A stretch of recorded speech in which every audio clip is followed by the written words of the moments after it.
Ted here from Juvo Legal Chat, and jumping into the Metrics That Matter monthly channel totals sheet. I'm going to show you what I look at when I first come here to compare a month to another month. First thing I do is look to the total spend and see what was spent that month. In this example, we have about $4,500 was spent. And then I want to look to see how many new clients were acquired. So for this month, there were 14. Next, I want to know where did they come from and what channel did the best. So the channels represented are, SEO. That's people that come from Bing, Yahoo, and Google, mostly Google. AdWords, that includes Bing ads. I like to call AdWords SEM. Just AdWords, just to keep it simple and stay away from all the darn acronyms. Next, we got Facebook ads. Those are the ads that appear on Facebook. In person, those are for any events the lawyer or law firm goes to and any spend they have. In this example, I think there were 2 silent auctions that the lawyer went to and spent $950 total, $50 entrance fee to get into one of them. Email marketing, doesn't apply to all law firms, as I said earlier in the article, but it can be good depending on the niche of the law firm. All right, so we see about a $4,500 ad spend. We see 14 new leads come in. So then the question is, okay, well, what was the best channel? Meaning, what did the best out of all these? Was it better to do more SEO, do more Facebook ads, do more AdWords?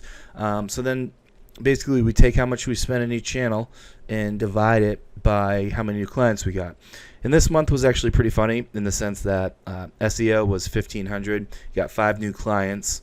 You got a lot of leads, but the leads didn't pan out as much. Meaning, for all the leads we got, only 17% of them turned into clients. But here, the COCA, or the cost of client acquisition in SEO, was $300 per new lead. So that means, if someone were to say, for $300, would you take a new client? If you were to pay that, here the answer is yes, because that's exactly how much you're paying now.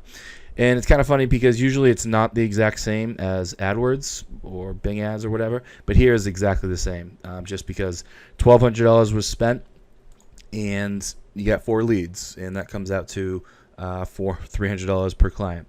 And here's the one that I always like to highlight and I really like Facebook ads, and I like them in some industries, but for lawyers, there are not a lot of niches that it's always the best option.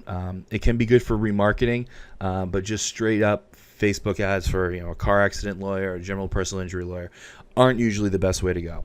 And sometimes the numbers can be misleading because a lot of times you hear about how cheap the clicks are.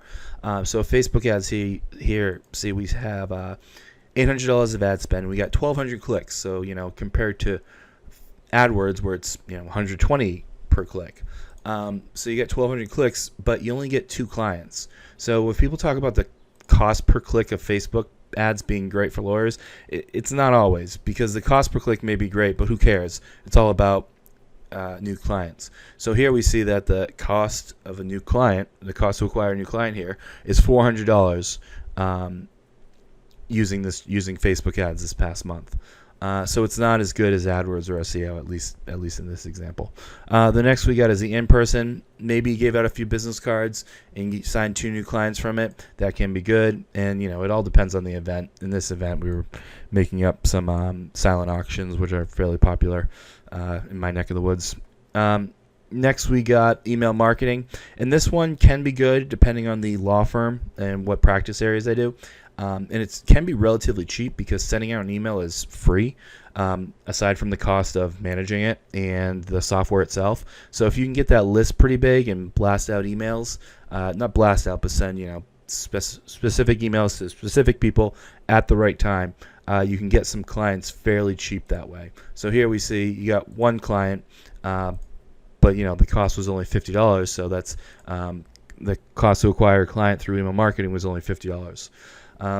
Overall, I just like to come here and take a look at everything and seeing where the dollars are being spent, where the calls are coming in, what's converting the highest. Here we have the in-person converting at 50%. Maybe you got 4 phone calls out of different in-person events over the past month. 2 of them turned into clients, whereas your conversion rate for AdWords is a little bit lower, but you still got 4 clients out of it. And same with SEO. So those are the main things I look for. How much clients cost this month, and you can use this to compare each different channel, and then you use it to compare month to month. So generally you can see a improvement in AdWords month to month, to a certain limit. With Facebook ads, the same thing, and with SEO over a much longer time scale. So there'll be a lot more ups and downs in that. But yeah, so that's kind of the basics of this, and this is kind of the snapshot for the Metrics That Matters. Thanks for listening.